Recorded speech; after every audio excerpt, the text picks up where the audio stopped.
Bismillahirrahmanirrahim.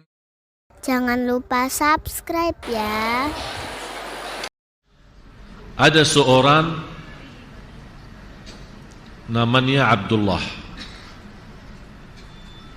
Barangkali Bapak Ibu ada yang sudah dengar cerita ini, ada yang belum dengar. Ini kawan lama. Sejak umur 19 tahun kena kecelakaan. Dan biasa kalau umrah jamaah yang berangkat sama saya kemarin umrah, waktu kita di Madinah, saya bawa mereka silaturrahim kepada si Abdullah itu, agar mereka bisa lihat langsung. Dari umur 19 tahun, sekarang umur sudah 20 tahun dalam kondisi stroke total, tidak bisa bergerak sama sekali. Kadang-kadang kita lihat ada orang stroke tapi masih bisa duduk, betul ya? Kalau si Abdullah ini tidak bisa duduk, jadi dibuatkan roda khusus, dia pasang roda khusus yang macam harus dia berbaring ya, berbaring, dia tidak bisa duduk.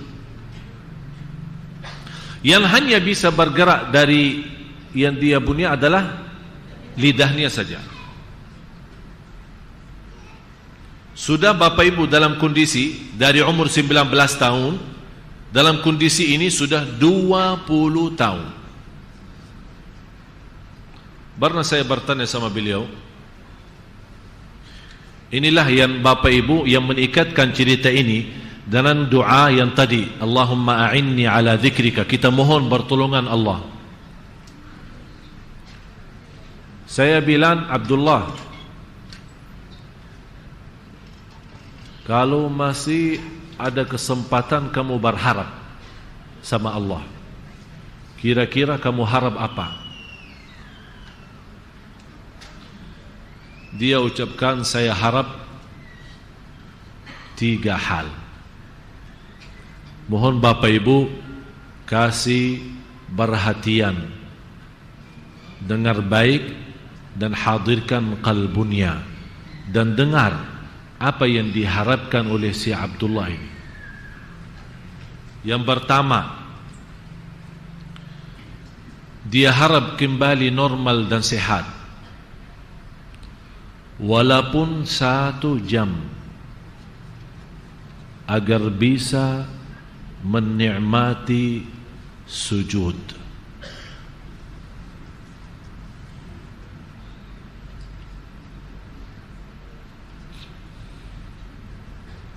Agar bisa sujud, karena beliau 20 tahun jaga salat tepat waktu, salat malam, duha dan segala sunnah-sunnah, tapi dia tidak bisa sujud.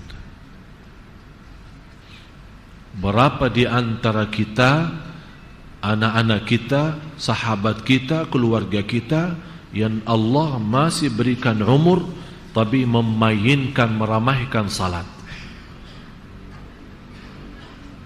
Bapak Ibu, kesempatan bagi kita, jangan sampai habis kesempatan sehat wal afiat tidak bersujud lillah, tidak menjaga salat, nanti kita akan harap seperti Abdullah. Jangan seperti itu. Manfaatkan kesempatan yang masih ada sebelum nanti tidak ada.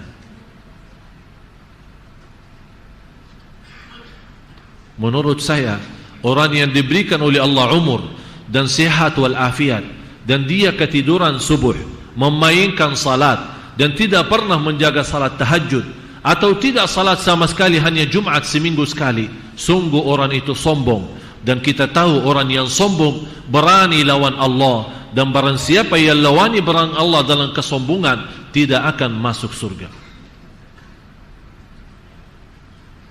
Harapan yang kedua, dia berharap kembali sehat wal afiat, walaupun 1 jam, agar bisa menikmati salaman dan beluan sama ibunya sendiri. Karena sudah 20 tahun Bapak Ibu, dia tidak bisa menikmati salaman sama ibunya. Setiap datang adiknya maupun kakaknya datang bersalaman dengan ibunya, dan mereka memeluk ibunya dan senang dan bercium dengan ibunya, dia nangis saja. Dia tidak bisa menikmati sudah 20 tahun. Coba bagaimana kita yang masih Allah berikan kesempatan, malah kita lawan orang tua, malah menyakiti orang tua, malah durhaka kepada orang tua. Selama mereka masih ada, dua-duanya maupun salah satunya, berarti pintu surga masih terbuka. Bapak Ibu yang dimuliakan Allah, setiap kesenyuman di wajah kedua orang tua karena ketaatan kita kepada mereka akan mengundang rahmat dan membuka pintu surga. Dan setiap titis air mata di wajah orang tua karena kedurhakan kita kepada mereka, wallahi akan mengundang azab dan membuka pintu neraka. Silahkan Anda milih, Anda mau yang mana. Tinggal Anda milih. Si Abdullah sudah tidak sabar lagi. 20 tahun dia melihat saudaranya mampu bersalaman dengan senang dengan ibunya sendiri. Dia tidak bisa menikmati itu. Dia harap kembali sehat walafiat agar bisa berbuluk dengan ibunya dan bercium dengan ibunya. Dia tidak tega dan tidak sabar lagi melihat ibunya selama 20 tahun Abdullah buang air besar di atas tangan ibunya sendiri. Ya Allah, ibu kita memiliki hati besar. Siapa di antara kita yang tega untuk menaruh tangannya di atas seorang yang dia tidak kenal, atau seorang yang dia kenal tapi bukan ada hubungan keluarga atau sebagai anak, menaruh tangannya dengan ikhlas untuk membawa air besarnya? Ini yang membuat Abdullah tidak sabar dan terpaksa nikah. Dan saya berkata sama beliau, apa yang kamu bisa guna buat nikah? Malah subhanallah, jodohnya sama seorang yang terkenal, cantiknya luar biasa. Dan saya bertanya sama istrinya, kamu apa yang kamu harap dari Abdullah, orang-orang yang tidak bisa apa-apa? Apa dia jawab? Saya yakin masuk surga lewat Abdullah.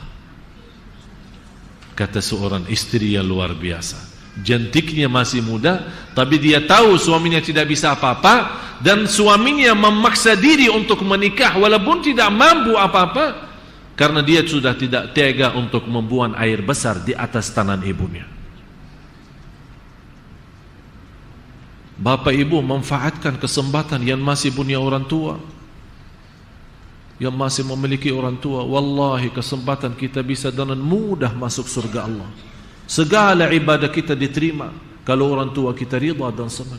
Berusaha, yang punya orang tua tapi jauh tempatnya, bukan di Jakarta, dan kita pindah ke Jakarta, jangan lewat satu hari belum angkat telefon mendengar suara mereka dan berkata-kata yang manis yang menenangkan hati mereka, karena sungguh apa yang kita berbuat terhadap mereka dengan ucapan yang baik yang membuat orang tua senang, membuat orang tua senyum, Allah sendiri akan senang. Dan kalau Allah sudah senang, jangan khawatir apa-apa, semuanya akan Allah membina dan memimpin kita dalam segala urusan.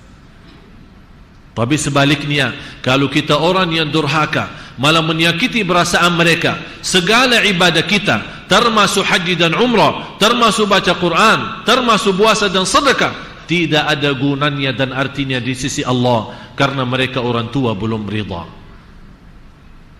Harapan yang ketiga,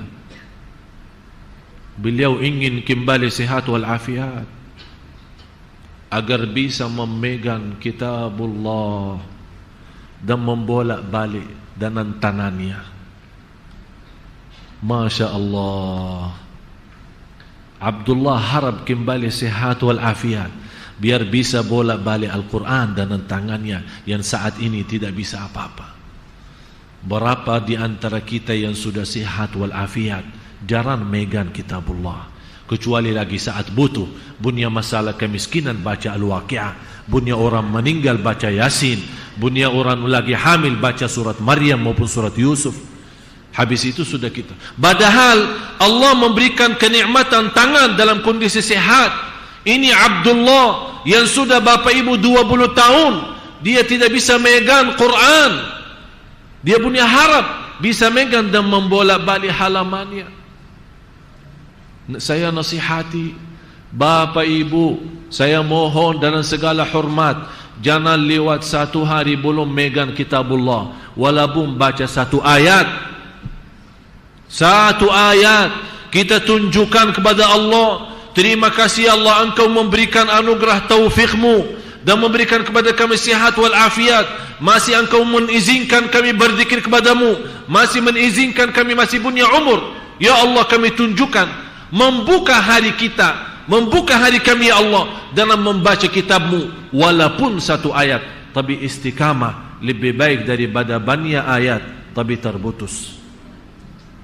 Apalagi kita bersiap-siap mendatangi bulan Ramadan. Manfaatkan bulan Rajab dan Sya'ban untuk mendidik diri, membersihkan jiwa, berbanyak baca Al-Quran walaupun satu ayat dalam satu hari.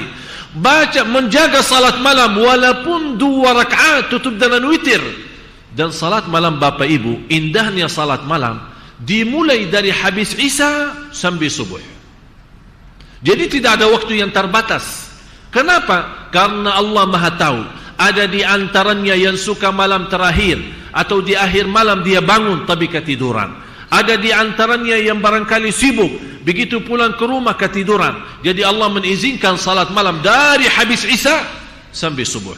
Jadi saya sarankan, kalau memang anda suka ketiduran, lebih baik begitu habis Isya ikuti dengan sunnah ba'diyah, lagi 2 rakaat, nawaitu salat malam, tutupi dengan witir, anda sudah ditertulis oleh malaikat sudah salat malam. Seandainya malam itu kita meninggal dunia, sudah menjadi ahli qiyamul lail.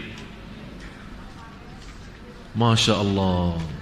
Orang berfikir, oh tahajud lama, katanya tahajud harus tidur duluan, kalau anak tidur duluan ketiduran, subuh aja kesiangan, apa bermacam-macam. Dah usah pakai berniam alasan fikir.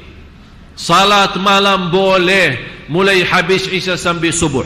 Mau sebelum tidur boleh, mau sesudah bangun tidur boleh.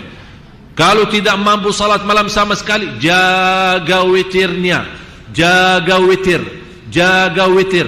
Sayyidina Umar bin Al-Khattab radhiyallahu an suka salat witir sebelum tidur. Ditanya oleh orang lain, kenapa wahai Amirul Mukminin kamu suka witir sebelum tidur? Kenapa tidak tunda saja nanti malam sebelum subuh?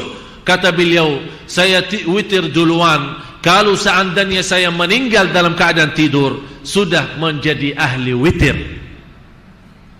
Kalau bangun lagi, walaupun sudah witir, bangun lagi masih setengah jam, masih 1 jam sebelum azan subuh, silahkan salat berapapun yang anda mampu, dengan sederhana dan enak, tapi tidak ada witir lagi karena sudah witir duluan.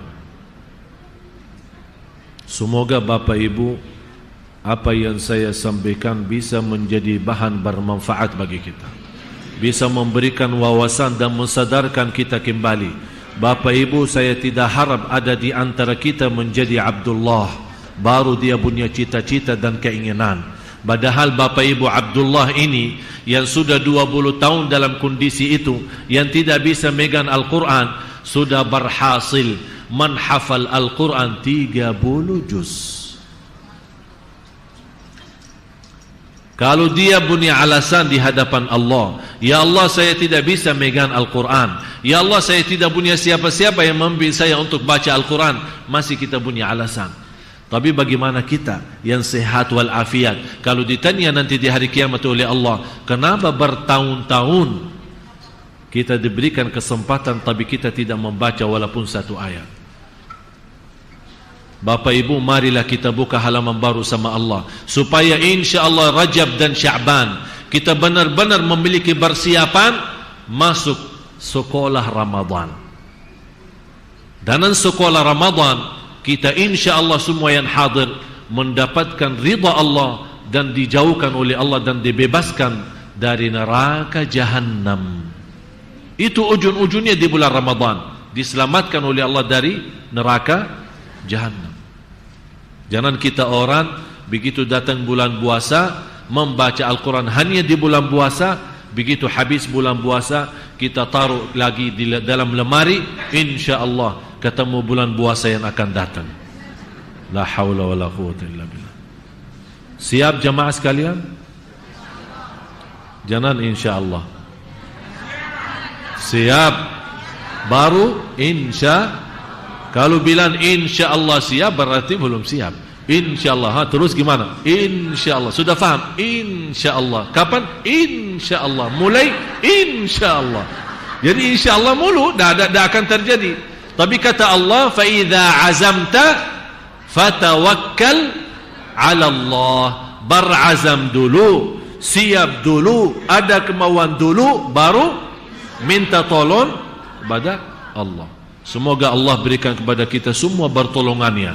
Allahumma a'inna ala dzikrika wa syukrika wa husni ibadatik. Ya Allah, berilah kepada semua bapa ibu taufikmu agar senantiasa bisa istiqamah. Ya Allah, berilah kepada kami semua taufikmu agar bisa menahan hawa nafsu kami. Ya Allah, berilah kepada kami taufikmu agar senantiasa mendapatkan segala permohonan dan hajat kita diterima. Ya Allah, berilah kepada kami taufikmu agar senantiasa bisa membina keluarga kami dengan bahagia dan selamat. Ya Allah, berilah kepada kami taufikmu agar senantiasa mampu membaca Al-Quran seterus-terusnya. Ya Allah, berilah kepada kami taufikmu agar senantiasa menjaga ucapan kami. Ya Allah, berilah kepada kami taufikmu agar senantiasa menjadi hamba-Mu yang salih-salihah. Ya Allah, berilah kepada kami taufikmu agar senantiasa bermunajat hanya kepada Engkau ya Allah, memohon bertolong hanya kepada Engkau ya Allah. Karena dengan taufikmu ya Allah kami akan mendapatkan kebahagiaan. Dengan taufikmu ya Allah kami akan selamat. Dengan taufikmu ya Allah kami akan mendapatkan segala keberkahan. Dengan taufikmu ya Allah kami dapat segala ampunan. Dengan taufikmu ya Allah kami akan mendapatkan rahmatmu. Dengan taufikmu ya Allah kami akan mendapatkan surgamu. Dengan taufikmu ya Allah akan kami selamat dari neraka Jahannam. Dengan taufikmu ya Allah kami akan mendapatkan husnul khatimah. Husnul khatimah, husnul khatimah. ربنا آتنا في الدنيا حسنة وفي الآخرة حسنة وقنا عذاب النار وصلى الله على سيدنا ونبينا محمد وعلى آله وصحبه وسلم والحمد لله رب العالمين. سبحانك اللهم وبحمدك أشهد أن لا إله إلا أنت أستغفرك وأتوب إليك والسلام عليكم ورحمة الله وبركاته.